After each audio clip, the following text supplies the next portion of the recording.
Hey guys, it's Mrs. Lewis, ready for another read aloud from The Lightning Thief. Who's ready and who's excited? I am. All right, let's find out a little bit more about what's going on with Percy Jackson. Here we go, Chapter 8. The next few days, I settled into a routine that felt almost normal, if you don't count the fact that I was getting lessons from satyrs, nymphs, and a centaur. Each morning I took ancient Greek from Annabeth, and we talked about the gods and goddesses in the present tense, which was kind of weird. I discovered Annabeth was right about my dyslexia. Ancient Greek wasn't that hard for me to read, at least no harder than English. After a couple of mornings, I could stumble through a few lines of Homer without too much headache. The rest of the day I'd rotate through outdoor activities, looking for something I was good at. Chiron tried to teach me archery, but we found out pretty quick I wasn't any good with a bow and arrow. He didn't complain, even when he had to de-snag a stray arrow out of his tail. Foot racing? No good either. The wood nymph instructors left me in the dust. They told me not to worry about it. They had centuries of practice running away from lovesick gods, but still, it was a little humiliating to be slower than a tree. And wrestling? Forget it. Every time I got on the mat, Clarice would pulverize me. "There's more where that came from, punk," she'd mumble in my ear.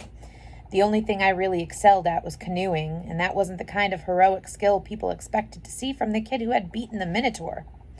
I knew the senior campers and counselors were watching me, trying to decide who my dad was, but they weren't having an easy time of it. And I wasn't as strong as the Ares kids, or as good at archery as the Apollo kids. I didn't have Hephaestus's skills with metalwork, or, gods forbid, Dionysus's way with vine plants. Luke told me I might be a child of Hermes, a kind of jack of all trades, master of none. But I got the feeling he was just trying to make me feel better. He really didn't know what to make of me either. Despite all that, I liked camp. I got used to the morning fog over the beach, the smell of hot strawberry fields in the afternoon, even the weird noises of monsters in the woods at night.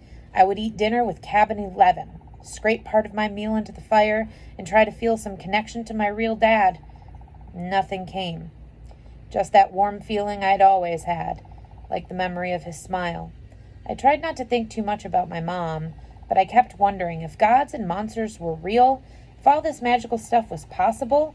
Surely there was some way to save her, to bring her back. I started to understand Luke's bitterness and how he seemed to resent his father, Hermes. So, okay, maybe gods had important things to do, but couldn't they call once in a while, or thunder, or something? Dionysus could make Diet Coke appear out of thin air. Why couldn't my dad, whoever he was, make a phone appear? Thursday afternoon, 3 days after I had arrived at Camp Half-Blood, I had my first sword fighting lesson. Everybody from Cabin 11 gathered in the big circular arena, where Luke would be our instructor.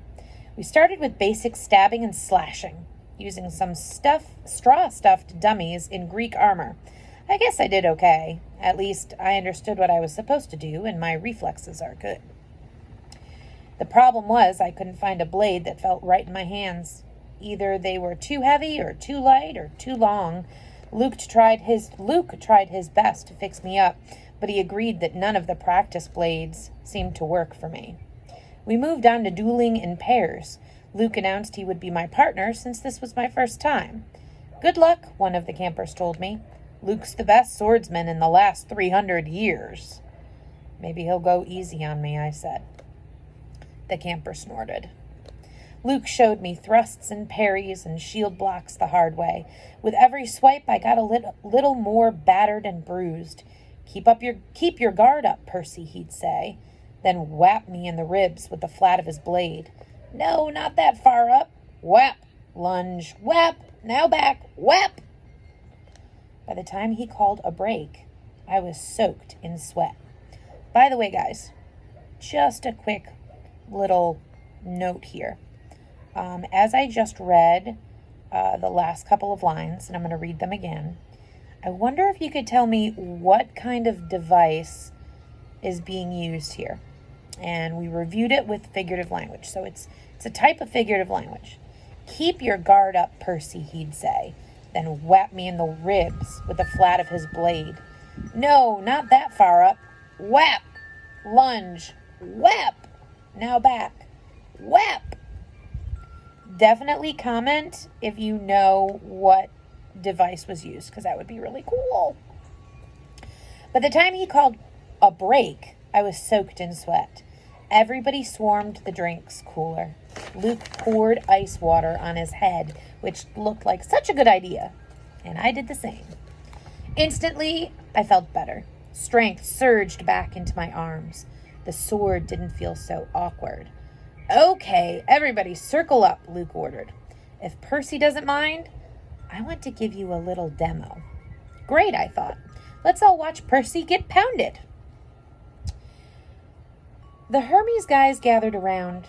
They were suppressing smiles. I figured they'd been in my shoes before and couldn't wait to see how Luke used me for a punching bag.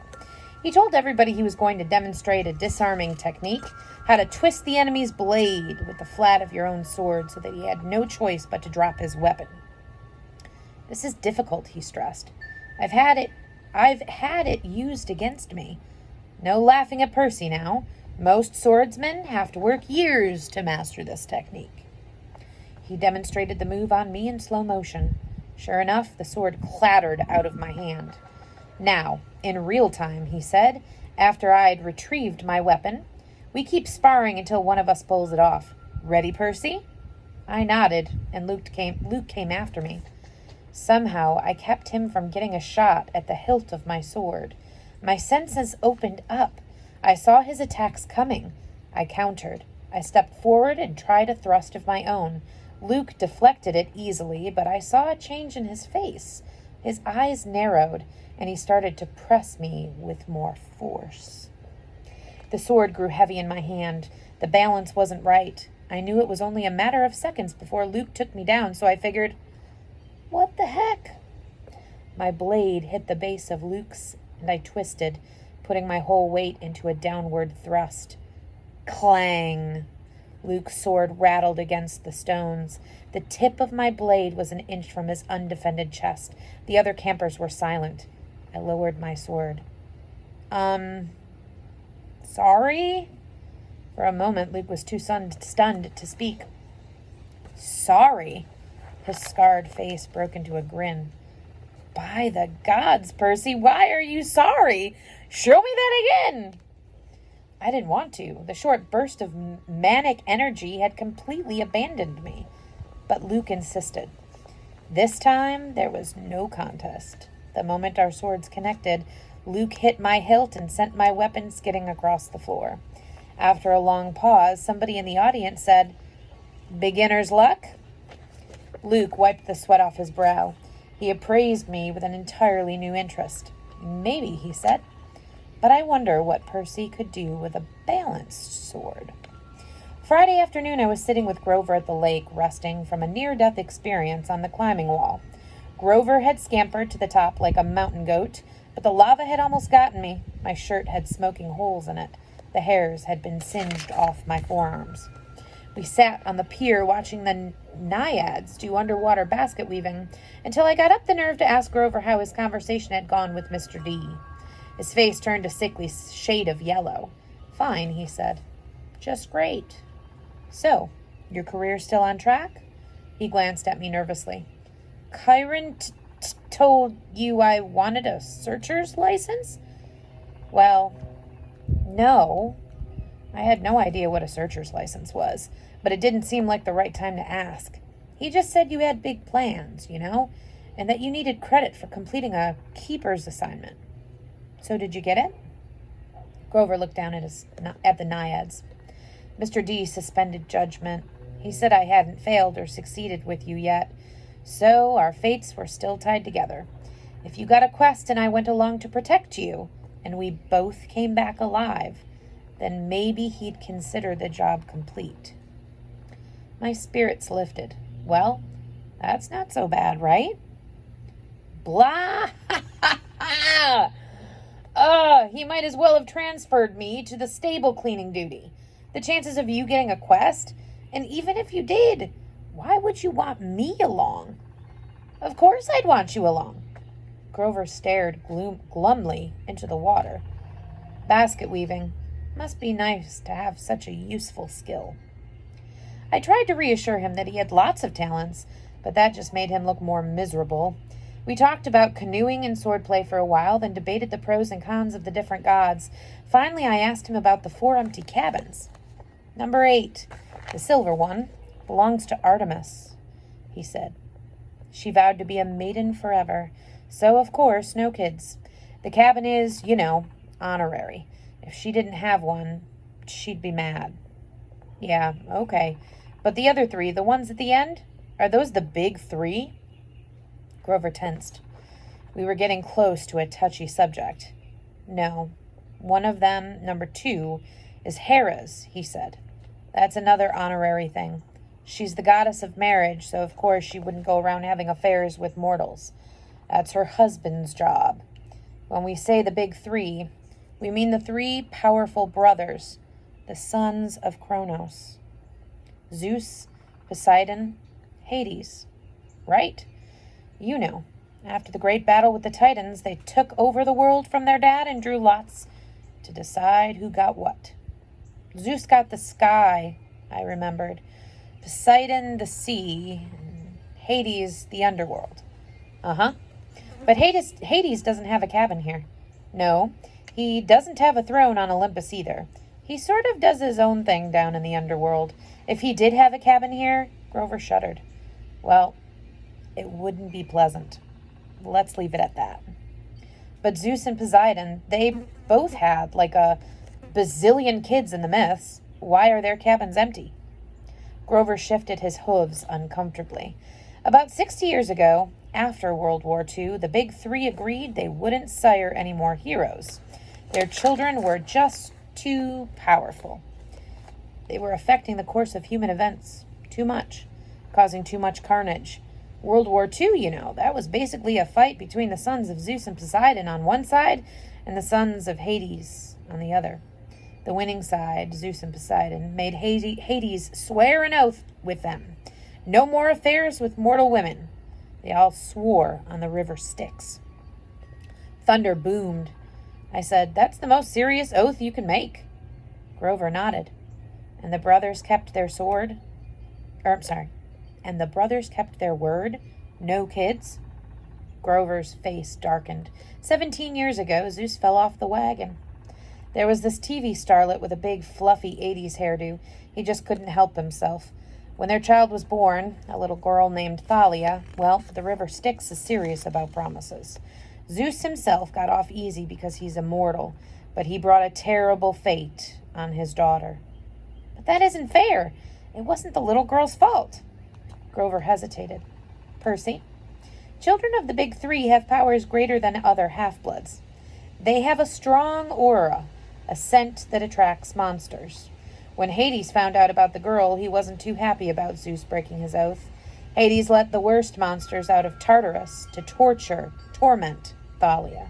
A satyr was assigned to be her keeper when she was 12, but there was nothing he could do. He tried to escort her here with a couple of other half-bloods she befriended. They almost made it. They got all the way to the top of that hill.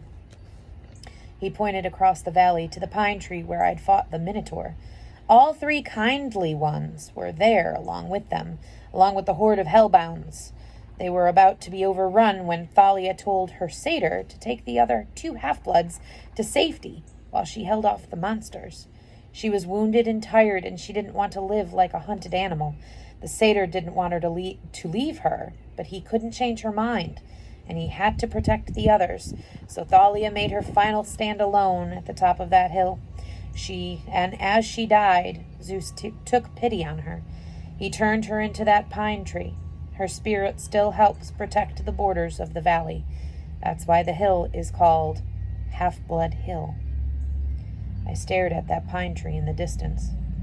The story made me feel hollow and guilty, too. A girl my age had sacrificed herself to save her friends. She had faced a whole army of monsters. Next to that, my victory over the Minotaur didn't seem like much. I wondered if If I'd acted differently, could I have saved my mother? Grover, I said, have heroes really gone on quests to the underworld? Sometimes, he said. Orpheus, Hercules, Houdini. And have they ever returned somebody from the dead? No, never. Orpheus came close.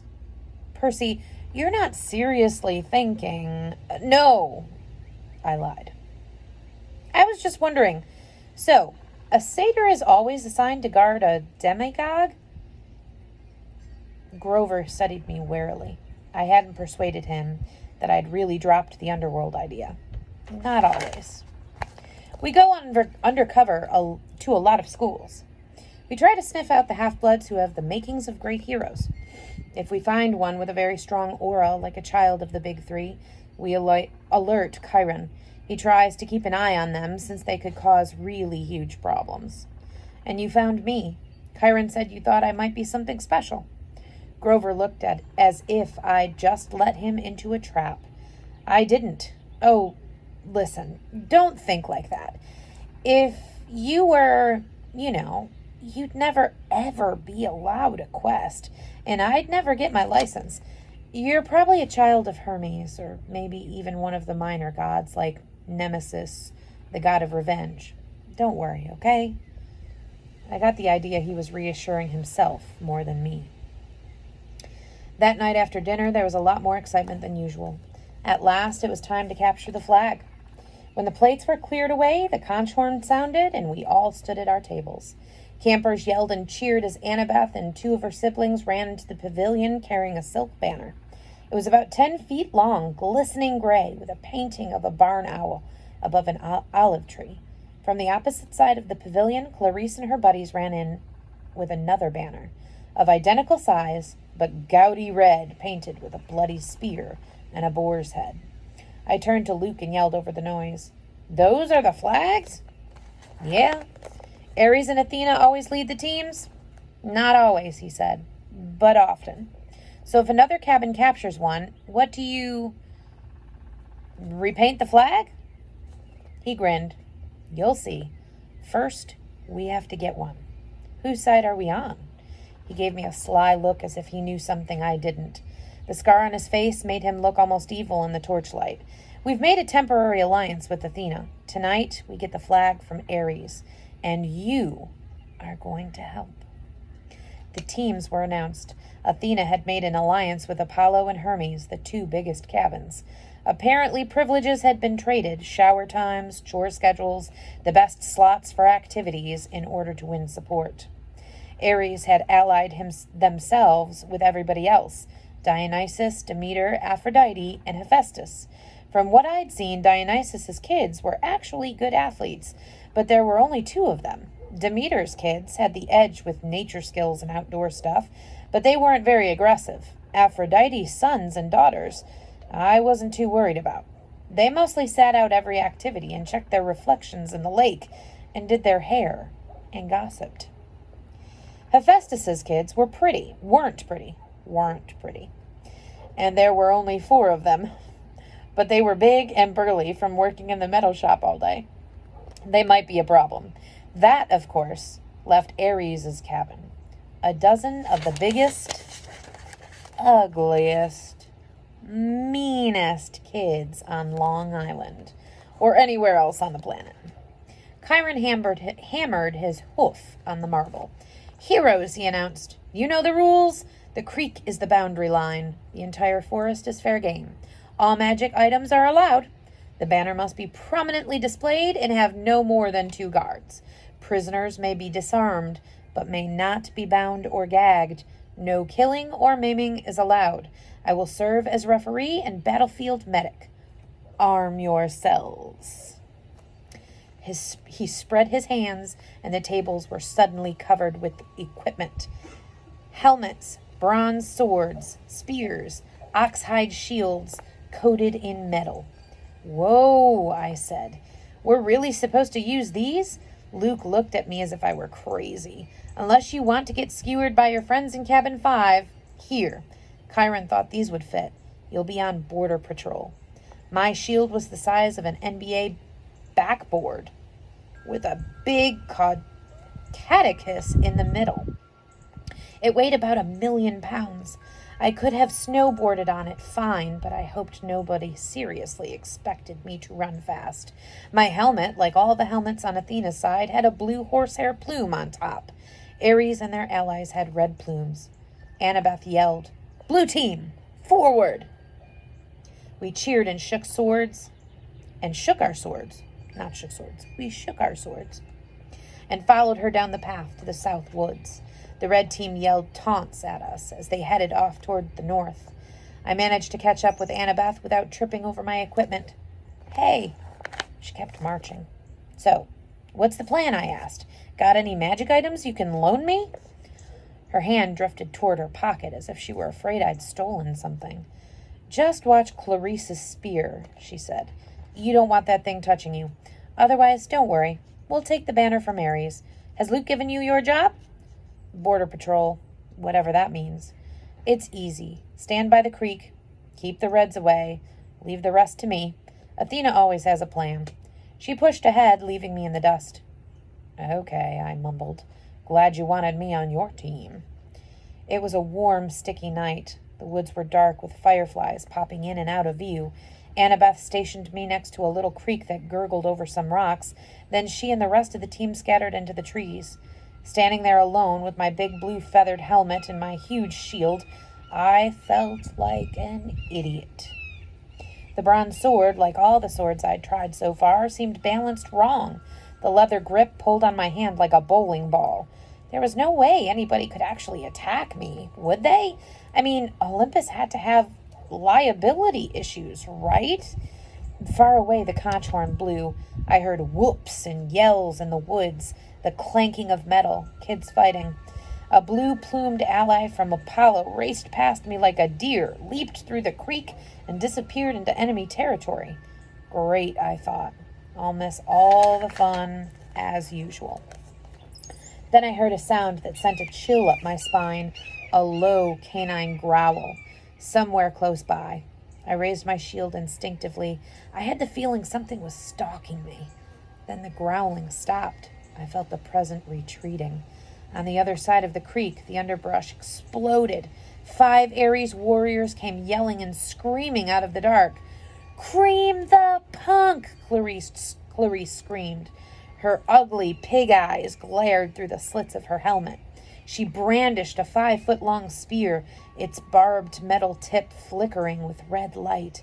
Her siblings had only the standard-issue bronze swords, not that that made me feel any better. They charged across the stream. There was no help in sight. I could run, or I could defend myself against the half of the Ares cabin. I managed to sidestep the first kid's swing, but these guys were not as stupid as the Minotaur. They surrounded me, and Clarice thrust at me with her spear. My shield deflected the point, but I felt a painful tingling all over my body. My hair stood on end. My shield arm went numb, and the air burned. Electricity. Her stupid spear was electric. I fell back. Another Ares guy slammed me in the chest with the butt of his sword, and I hit the dirt. They could have kicked me into the jelly, but they were too busy laughing. "Give him a haircut," Clarice said. "Grab his hair." I managed to get to my feet. I raised my sword, but Clarice slammed it aside with her spear as sparks flew. Now both my arms felt numb. "Oh, wow," Clarice said. "I'm scared of this guy. Really scared." "The flag is that way," I told her. I wanted to sound angry, but I was afraid it didn't come out that way. "Yeah," one of her siblings said. "But see, we don't care about the flag. We care about a guy who made our cabin look stupid." "You did that without my help," I told them. Probably wasn't the smartest thing to say. 2 of them came at me. I backed up towards the creek. Sorry, guys, I gotta check something real quick here. 2 of them came at me. I backed up toward the creek, tried to raise my shield, but Clarice was too fast. Her spear stuck me straight in the ribs. If I hadn't been wearing an armored breastplate, I would have been shish kebabbed. As it was, the electric point just about shocked my teeth out of my mouth. One of her cabin mates slashed his sword across my arm, leaving a good-sized cut. Seeing my own blood made me dizzy, warm and cold at the same time. No maiming, I managed to say. Oops, the guy said. Guess I lost my dessert privilege. He pushed me into the creek, and I landed with a splash. They all laughed. I figured as soon as they were through being amused, I would die. But then something happened. The water seemed to wake up my senses, as if I'd just had a bag of my mom's double espresso jelly beans. Clarice and her cabin mates came into the creek to get me, but I stood to meet them. I knew what to do. I swung the flat of my sword against the first guy's head and knocked his helmet clean off. I hit him so hard I could see his eyes vibrating as he crumpled into the water.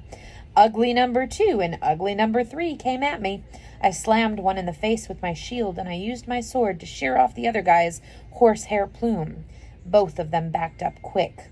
Ugly number 4 didn't look really anxious to attack, but Clarice kept coming, the point of her spear crackling with energy. As soon as she thrust, I caught the shaft between the edge of my shield and my sword, and I snapped it like a twig. "Ugh!" she screamed. "You idiot! You corpse-breath worm!" She probably would have said worse, but I smacked her between the eyes with my sword butt and sent her stumbling backward out of the creek. Then I heard yelling, elated screams, and I saw Luke racing toward the boundary line with the red team's banner lifted high. He was flanked by a couple of Hermes guys covering his retreat, and a few Apollos behind them, fighting off the Hephaestus kids. The Ares folks got up, and Clarice muttered a dazed curse. "A trick!" she shouted. "It was a trick!" They staggered after Luke, but it was too late. Everybody converged on the creek as Luke ran across into friendly territory. Our side exploded into cheers. The red banner shimmered and turned to silver. The boar and spear were replaced with a huge caduceus, the symbol of Cabin 11. Everybody on the blue team picked up Luke and started carrying him around on their shoulders. Chiron cantered out of the woods and blew the conch horn. The game was over. We'd won.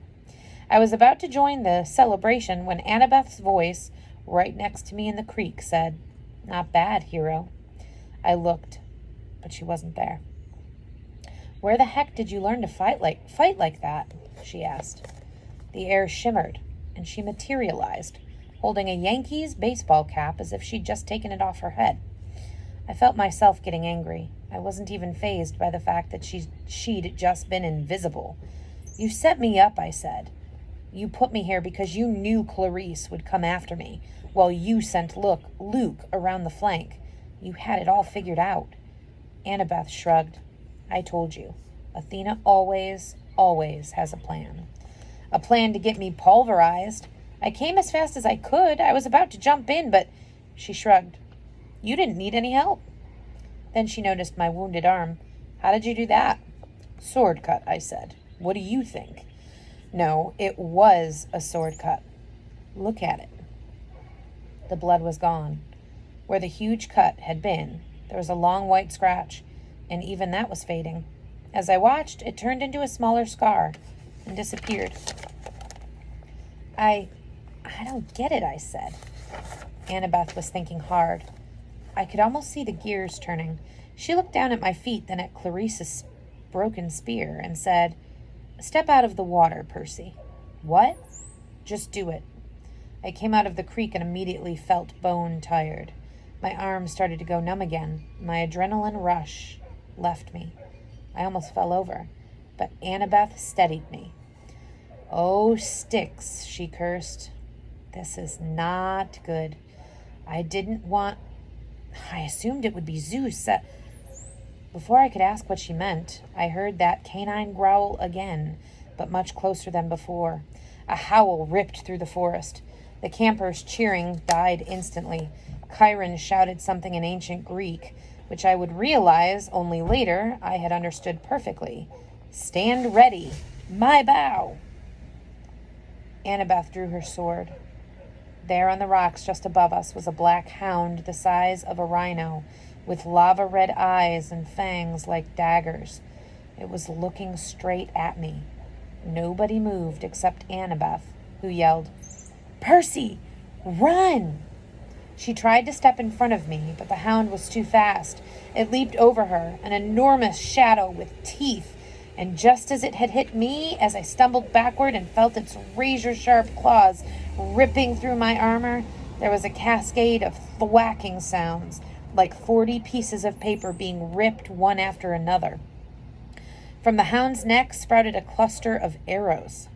The monster felt dead at my feet. By some miracle, I was still alive. I didn't want to look underneath the ruins of my shredded armor. My chest felt warm and wet, and I knew I was badly cut. Another second, and the monster would have turned me into 100 pounds of delicatessen meat. Chiron trotted up next to us, a bow in his hand, his face grim. "De immortalis," Elizabeth said. "That's a hellhound from the fields of punishment. They're not supposed to." "Someone summoned it," Chiron said. "Someone inside the camp." Luke came over, the banner in his hand forgotten, his moment of glory gone. Clarice yelled, "It's all Percy's fault. Percy summoned it." "Be quiet, child," Chiron told her.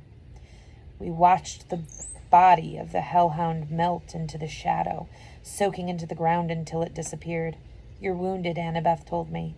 "Quick, Percy, get into the water." "I'm okay." "No, you're not," she said. "Chiron, watch this." I was too tired to argue. I stepped back into the creek, the whole camp gathering around me. Instantly, I felt better.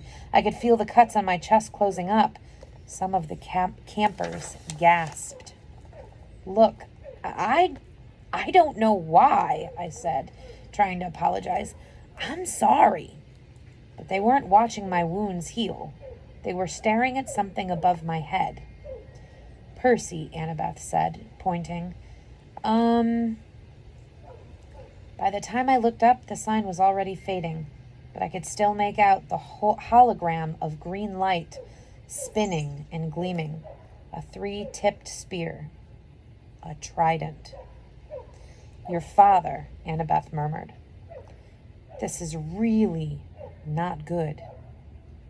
"It is determined," Chiron announced. All around me, campers started kneeling, even the Ares cabin, though they didn't look happy about it. "My father?" I asked, completely bewildered. "Poseidon," said Chiron. "Earthshaker, Stormbringer, father of horses. Hail Perseus Jackson, son of the sea god."